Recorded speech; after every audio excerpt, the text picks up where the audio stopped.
Just see if Tandy's been in as well. Yes, he has. He's now dropped down to the 5th position because of that pit stop for Nick Tandy in the 911. Prototype traffic now working through the two Fords, one of the Jackie Chan entries, and there is the 90. Crew was already there and just took the car straight to the garage. The engine cover will come off and they'll go to work. Most urgency that I would expect right now.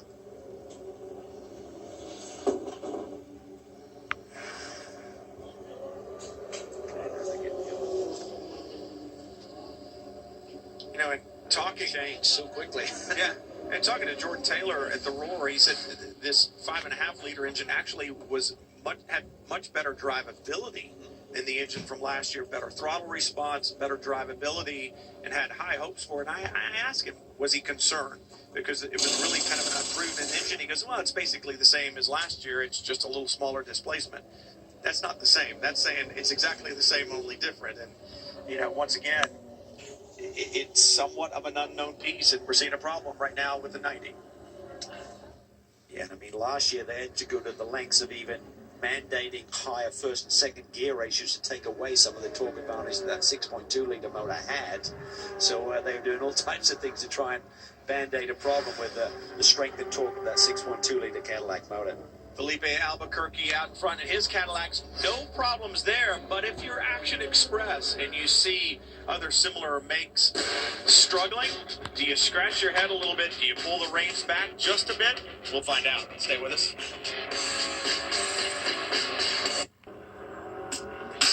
Felipe Albuquerque out in front in the number 5 Mustang sampling Cadillac here at the Rolex 24 as he worked around first and second in GT Le Mans, the two Ford GTs from Ford Chip Ganassi Racing. And Felipe Albuquerque and the Action Express team seems to have avoided, at least so far, the gremlins that have befallen both the number 10 from Wayne Taylor Racing and Spirit of Daytona, number 90. Now, the problems with those two teams completely different, but they have had bad luck, and at least for now, Action Express seems to be having smooth sailing. 10 looks like they're about to put the engine cover back on and head back out. Yeah, the 10 car got lucky on their first two flats, and they didn't come apart. And so, you know, they seem to think they were punctures with a slow deflation, which is good. It makes you feel better if you think that, but it doesn't do any good to lie to yourself either. You know, now they clearly know there's something going on. Whether it's specific to the 10 car, we don't know. As you watch traffic there on the right. So my question is, you've had to do lengthy repairs, and you've spent time there on the right rear. You change the camper. Well, we saw Ganassi do it. I remember them stopping in the first hour of the race here a few years ago and changing the shim. Yeah, changed the shim. So I mean, they're a smart group right there. They see Max Angelelli, essentially the liaison between Cadillac and Dallara, and in charge of this project. Laura Clausen there, now the project manager for Cadillac as well, moving over from their World Challenge program. You just, you scratch your head a little bit. We were talking in the break. It's such a fine line. You want to get a setup on the car that's going to give you speed so you can compete. And you're going to get that speed with camper settings that you want, pressure settings that you want. But it seems to be, and I'm not saying that that's the problem, because I don't know, and I'm not an engineer, but obviously this is the third right rear problem that they've had. As you said, Tommy, it looked like a slow deflation on the first couple. This one obviously happened at speed, but you just kind of scratch your head and go, did we go too far? I mean, you have to ask yourself that. Did we go too far? Are we cutting the line too thin? Because Action Express hasn't had an issue. Well, you said you don't know. They don't know either. Yeah. And that's part of the problem. They've got a lot more information than we do, and they're having that exact conversation right now. Have we been too aggressive on starting pressures? Are we too aggressive on static camber? All these different things. So I suspect they're doing something different going forward, right? Whether that's enough. Well, at the back of the car there is Brian Blair in the white shirt next to Wayne Taylor. He's the engineer for this team manager Travis Hogue. They're a smart group, and they're having a discussion right there. Wayne's probably asking Brian, what do you think is going on exactly here? And and that's the Three thing. times is too much of a coincidence. Well, and it is all the little things. If you're safe on every decision, you're not going to be fast. The thing that won this race for them last year is they had a speed advantage, and they were able to run down Albuquerque and muscle them out of the way and get by. So it's easy. Hindsight, of course, is crystal clear. The race, I mean, they're virtually out of it now. And obviously, I don't have their setup sheet from this year and the setup sheet from last year. So let's check in with Matt. And they're pushing the 10 car out of the garage to go back out on the pit road. And Wayne, same corner of the race car, 3 different times. Any idea? Too aggressive in one particular area? Any idea why you're having the issues? No, I really don't know, because we'd made a specific thing that we would not run over the curbs anyway, especially through the bus stop. And this is now the 3rd failure. And it's not even if the tires have been well worn, you know. I mean, most people are double stinting tires. We sort of double stinting as well. And it's the nature of the fact that there's not enough tires for this event. But it's something that I certainly have no idea what's going on. Curious to know if all of the failures have happened during the second stint with the tire. Of a double. Yeah.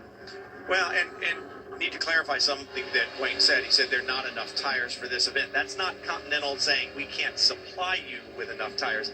Those are the rules as to how many sets. Yeah, 36 sets for the event. I mean, you would love to be able to throw brand new tires on every time you came into pit lane, but the difficulty is that the fuel stints are so short now. yeah. You know what I mean? If you were going an hour on fuel, then you've got enough tires to change every time. But when you're stopping every 38, 40 minutes, there's too many stints in the race to do that. So it forces your hand to have to double stint at certain times. It's not like a double, like you said, it's not like a double 2 hours long. No, it's Hour an hour 10. 20. Hour 20. Yeah. So back on track, and they'll monitor it closely. I mean, obviously, as I said, Bill Auberlin and Ringer Bantazanda both did a great job of keeping the car out of the wall. But when you have a failure like that at speed on the banking, keeping it out of the wall is huge. Boys, I talked to Brian, and he said when they had the earlier issue, that was just a puncture. This was definitely on the double stint, like you guys were questioning. So they're just trying to put all the pieces together and come up with an idea of what's happening here on the 10. This is the nature of this kind of race. There are so many variables that affect everything else. And so that's why you see a Yost having trouble like this. You see Wayne Taylor having trouble like this. And it's not just this issue. You have the same thing with downforce versus drag, balance, how much you have the inlets open, the downforce versus water temperature. You're making all these decisions, and they're all trade-offs. Yep. And Everything's a link in the chain. They're all connected. Yeah, the downforce regulations are slightly different this year to last. And like you said, Tom, it could be a combination of all those things. The lap times are a little bit quicker this year. More load, more speed maybe. You know, Wayne said we've basically made a mandate where the drivers stay off the curbs, but you got new drivers in the squad. Maybe they're attacking the curbs a little bit differently. Who knows? It's we're just trying to get to the bottom of why it's so consistent with that car versus the other Cadillacs. now we've seen quite a few tire issues. And so... But it seems to be certain cars. Certain cars, yep, certain cars so far. Yep. Saw the number 5, Joao Barbosa in now, working his way past the 32 of Hugo de Satelier. Another one of the United Autosports Ligier entries. And as you guys said, it's particular cars, and Action Express seems to have found something that has kept them out of trouble, or they're just lucky they haven't found the debris. As Brian said, the first two certainly looked like punctures. But that's part of racing, right? There is a certain amount of luck to it. You go down to Corvette Racing, and Doug Feehan all the time says it's preparation, it's development, it's all those things. But in the end, there's a fair amount of luck involved. Getting a link on the communication with Continental Tire, and they're saying that the Mazda team and the ESM team have made some adjustments, and since that time have not run into issues. So we'll have to see if that same message is sent down to Wayne Taylor in terms of what they may be able to do to minimize the issues going on. the damage is done, both literally and figuratively. The 10 back out now. Remember, it's not just about winning here at the Rolex 24. A championship is on the line at season end after Petit Le Mans. So you get back out there, you scrap, you get what you can, and you move forward in the season. Also points to be garnered in the North American Endurance Championship. So put your nose to the grindstone and get it done. Right now, it's Barbosa getting it done as he's about to put another lap on the 10. And I tell you what, the difference is this year, Tommy, with the depth of the field, you have a bad race, huge point swing. When you have 10 cars in a field, you have a bad day, okay, you lose a bundle. But when you got 20 cars, you know what I mean, you have a bad day, that is a lot of points to make up. Yeah, last place last year was the top 10. Right. Yeah, absolutely. Yeah. Last place this year is 20th, and as we said, that's going to hurt a lot more in the points. But we still have a long way to go, and anything can and will happen at the Rolex 24. That is the nature of this race.